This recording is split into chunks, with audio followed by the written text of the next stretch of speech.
Morning students, class 8th subject है हमारा social studies और उसमें हमने बेटा रिवीजन में चैप्टर 1 ज्योग्राफी का शुरू किया है, जिसके बेटा फर्स्ट क्वेश्चन के पहले 3 भाग हम पिछली वीडियो में कर चुके हैं। आज उसके नेक्स्ट क्वेश्चन हम करेंगे। What is sustainable development? सतत पोषीय विकास क्या है? By sustainable development we means that resources are utilised carefully and besides meeting the present requirement, it also take care of the future generation। यानी कि हम संसाधनों का सावधानी पूर्वक प्रयोग करें और उनका संरक्षण कर सकें ताकि फ्यूचर में, भविष्य में आने वाली जो हमारी पीढ़ियां हैं उनके लिए वो संसाधन सुरक्षित रह सकें। तो ये है सतत पोषीय विकास यानी कि sustainable development. Tick the right answer. आपको एक स्टेटमेंट दी गई है, 3 नीचे उसके ऑप्शन में आंसर दिए गए हैं, आपको उनमें से कोई एक छांटना है। Which one of the following does not make substance A resources? यानी वो रिसोर्सेज का एक गुण जो रिसोर्सेज का गुण नहीं है। डज नॉट मेक यानी कि रिसोर्सेज को बनाने में, संसाधन को बनाने में पदार्थ वैल्यू नहीं रखता।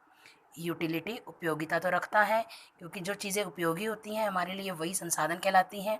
वैल्यू भी, उसका मूल्य भी, क्योंकि मूल्यवान होती हैं तभी वो संसाधन कहलाती हैं। यानी कि दोनों ये जो गुण हैं ये संसाधनों में समाहित होती हैं। क्वांटिटी यानी मात्रा, तो क्वांटिटी इसका राइट आंसर होगा। Which one of the following is a human made resources? कि मनुष्य द्वारा बनाया गया मानव निर्मित संसाधन कौन सा है? मेडिसिन टू ट्रीट कैंसर यानी कि कैंसर के इलाज के लिए जो औषधियाँ बनाई जाती हैं। स्प्रिंग वाटर झरने। ट्रॉपिकल फॉरेस्ट यानी कि ये स्प्रिंग वाटर और ट्रॉपिकल फॉरेस्ट को बनाने में मानव की कोई भूमिका नहीं होती बेटा, तो ये ह्यूमन मेड रिसोर्सेज नहीं है। ह्यूमन मेड रिसोर्सेज क्या है? Medicine to treat cancer. Third question आपका, कंप्लीट द स्टेटमेंट। एक स्टेटमेंट दी गई है, उसको हमने कंप्लीट करना है। Biotic resources are, biotic resources are क्या हैं? Derived from living things, made by human beings, derived from non living things. तो क्या है इसकी स्टेटमेंट में? Derived from living things. उसके बाद हमको हमें डिफरेंस वाला क्वेश्चन दिया है बेटा, potential resources and actual resources में संभाव्य और वास्तविक संसाधन। पोटेंशियल रिसोर्सेज में क्या है? These are resources whose total quantity may not be known.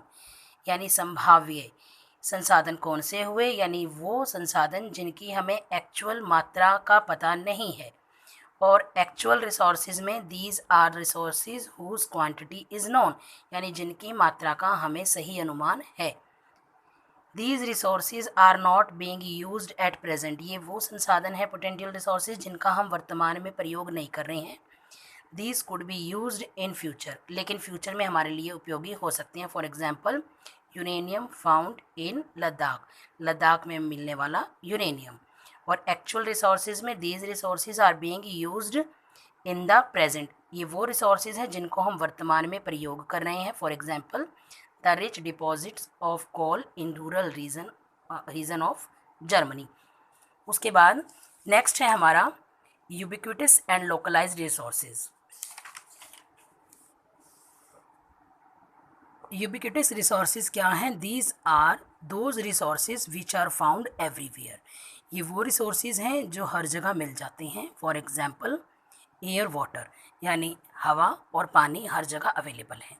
Localised resources क्या होती हैं? जो हमारे स्थानीय वातावरण में या स्थानीय परिवेश में मिलते हैं, जैसे कि those resources which are not found everywhere, जो हर जगह अवेलेबल नहीं होते। These are found only in certain places, कुछ सर्टेन प्लेसेस पर अवेलेबल होती हैं। For example copper, coal, iron और एक्सेट्रा। जैसे कि कॉपर और कोयले का भंडार कुछ पर्टिकुलर जगहों पर ही है, सभी जगह अवेलेबल नहीं है, तो इनको हम कहेंगे लोकलाइज्ड रिसोर्सेज। ये थे बेटा आपके textual question chapter number 1 resources के। यहाँ पर हमारा ये चैप्टर कंप्लीट होता है। Thank you, have a nice day.